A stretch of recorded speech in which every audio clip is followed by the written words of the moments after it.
I haven't actually posted an awful lot this week. Fairly simple reason. This week I laid to rest my silver mottled Nubian baby, Vashanna, the little girl that Vashanna had. I was afraid that this might happen when 24 hours had passed and she still showed an odd issue with her breathing. Initially I hoped it was just from her being stressed when she was born. She was breech and Shanti didn't really push her out, and so she was a little bit short on oxygen when I got her out. She didn't seem to want to breathe straight away. The breathing reflex was a bit dull. Got her breathing. She wouldn't suck for probably 3 to 4 hours. I couldn't get a suck reflex out of her, but then finally it kicked in and she had a good feed, and I was hopeful that she was on the up and up. Next morning she was trying to stand up, which was also hopeful, but she was still breathing oddly. You could see, like, I put some footage in of her. I hope people aren't too upset to see her. It's not graphic or anything, but some people don't like to see them when they know that they're no longer with us. But she had definite issues with her breathing, and the fear was that it was a congenital issue and most likely related to her heart. I tried to give her the benefit of the doubt. For the first couple of days she was showing signs of improvement with her eating, with her standing, with her mobility, but then she sort of stopped improving and she took a bit of a downturn on the Tuesday night, and then on the Wednesday she was really showing much less energy, much less ability to, like, she was still standing but she seemed a lot weaker. She would have these little spasms when she would jerk all over, and I took her to the vet. I hadn't been able to hear anything from her heart. Sometimes you can hear a heart murmur. I hadn't been able to detect one. I hadn't been able to hear anything wrong with her lungs. There was no congestion. She did start to get a little bit of a cough, but no moist cough to suggest that she had pneumonia. So when I took her to the vet, they listened to her chest. They couldn't find anything wrong with her lungs by the sound. They couldn't find anything wrong with her heart by the sound. They did an x-ray. There was nothing definitive on the x-ray, but her eyes were no longer as bright as they were, and ultimately the decision was made to put her to sleep. I debated whether I would leave it at that or not, but in the end, having lost her, I wanted to, I guess, get full closure, and if possible,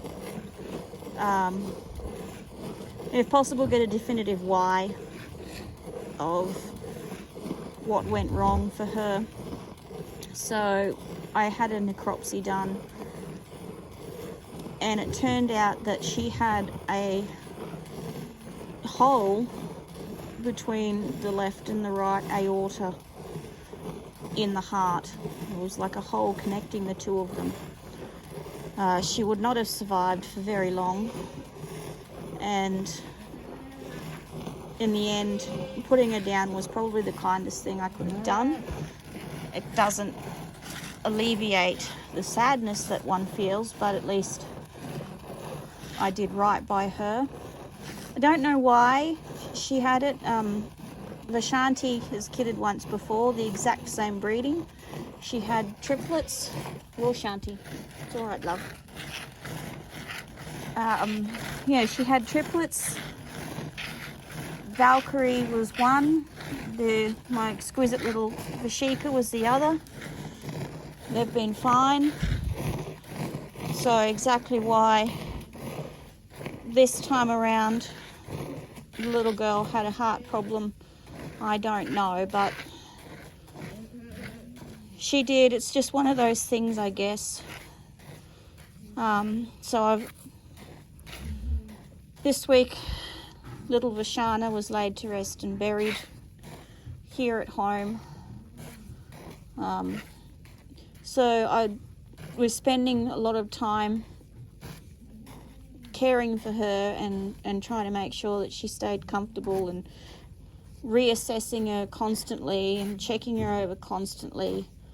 I didn't end up really doing much on Facebook or online at all. So that's the sad part of this week. Been dealing with that.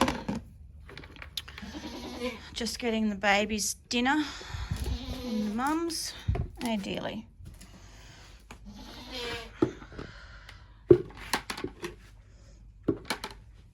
I'll get myself organised. Down you go. So yeah, the small positive was that we did finally get a farm ute. It's been very difficult. I can't buy my feed in bulk because there's only so much fits in the car, or husband's car.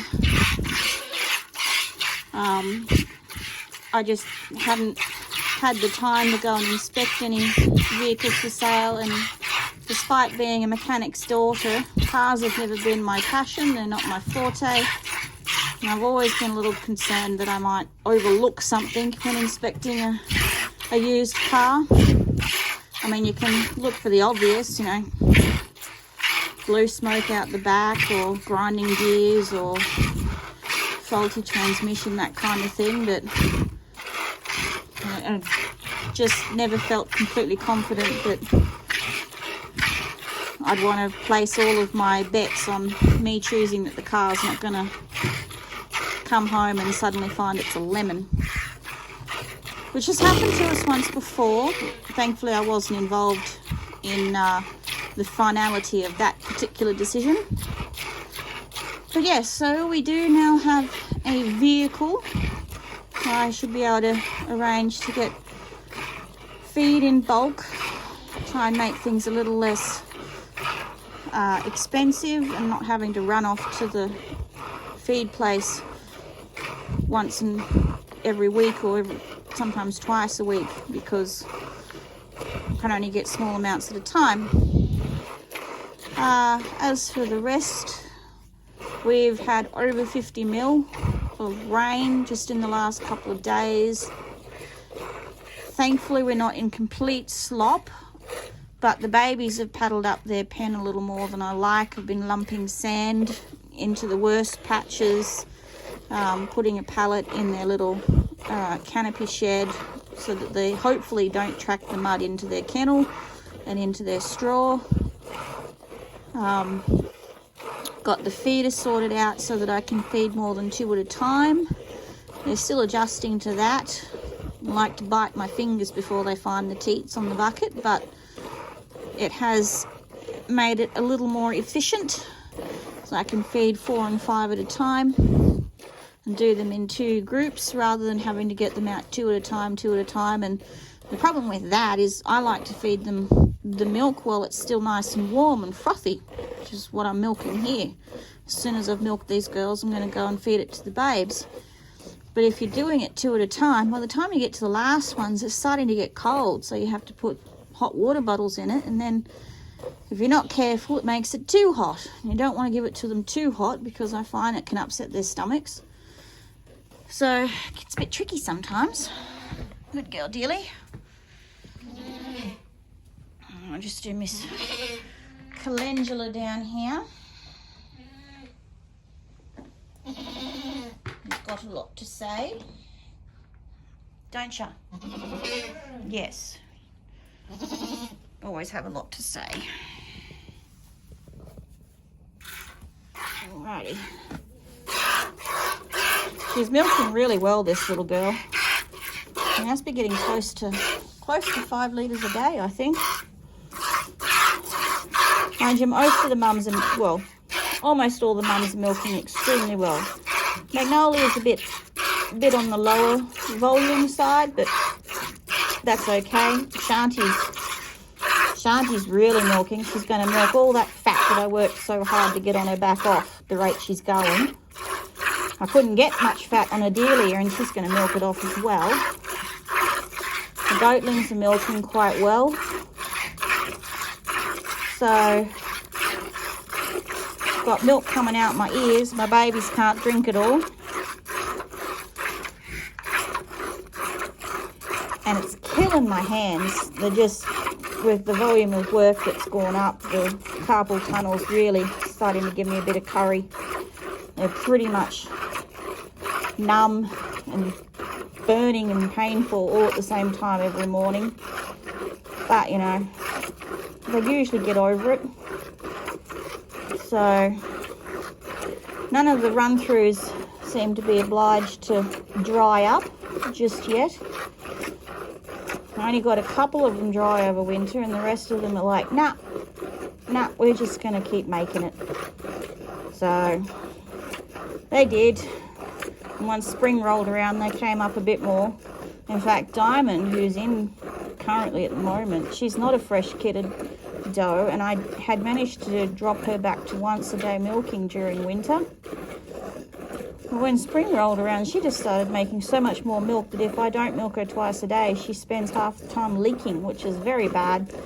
Risk of mastitis to have leaking. And she just makes it so tight that if she lies down, it just squirts out everywhere. So I've had to bring her back onto twice a day because I needed more milk like a hole in the head. But, you know, they do their own thing. Unless I'm willing to starve them, which I'm not, they're going to make milk. So I got to milk it. As I tell them, if you make it, I have to milk it. If you don't want me to milk it, don't make it. It'd be nice if they understood English. But they don't. Although, interestingly, goats can actually learn a whole bunch of word association. So they all know their names. They can learn some other words as well. But most of their communication comes from body language and tone. So they can tell often what I want basically by the way I've positioned my body or the tone in my voice. They know if they're in trouble or not. If I use a stern tone, they'll sort of, well, not all of them. Wilena completely ignores me. Doesn't matter what tone you use for Wilena. She just doesn't hear. She has selective hearing. If it's her turn to come in, she's usually got good hearing, but if you're trying to tell her not to bash on the door or chew the wood on the door frame, she doesn't hear you, no matter what tone you use. So some of the girls just tune you out. Some of the others you can give them a no and they'll pay attention and stop what they're doing and listen to you, but some of them are more, I don't know, willful, what you call it. They're all their own unique little personalities. Speaking of which, Miss Mahogany is the big personality in the kid pen. Not really that much of a surprise. One, she is the oldest. Do you want to turn over for me, Diamond, please? Thank you. Good girl. So, yes, she is the oldest. She's also the biggest. Who put that in there? Don't need that in my baby bucket.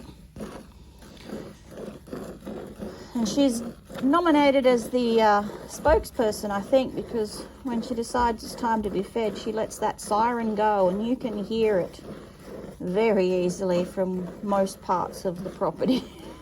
It's very loud. She's got personality to spare, that one.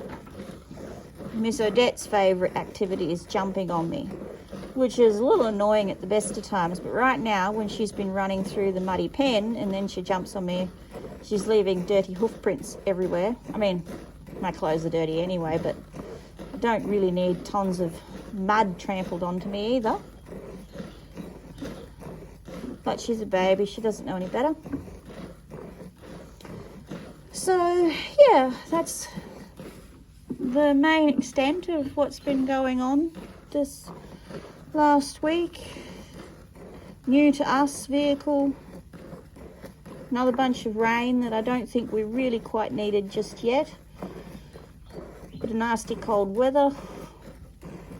Wondering if I should have, I even wondered if I should have put the girls' coats back on, but they seem to be managing all right. Thankfully we had enough breaks that we could put the hay out most of the time when it wasn't raining. I haven't had the water run into my sheds, so that's also good. But yeah, the week definitely took a downturn with the understanding that Vashanna was just not going to get better like I'd hoped she would. So anyway, it is what sometimes happens. Why, we don't know. All we can do is hopefully learn something and carry on. Thankfully, Vashanti's, you can just see her eyes there. She's nice and healthy. She's come back really well from the kidding, eating well. Very demanding, being a Nubian. But other than that, she's doing very well, so grateful that she's good. And Vashanna's brother, he seems to not share any of the issues that plagued his little sister, so that's also good. Seems to be a basically happy, healthy boy. He's got a very big personality. He's almost arrogant. He thinks a lot of himself, but you know, that's fairly typical for Nubians. Anyway, I shall, now that I have my bucket of warm milk, I shall go and feed the babies before it gets cold.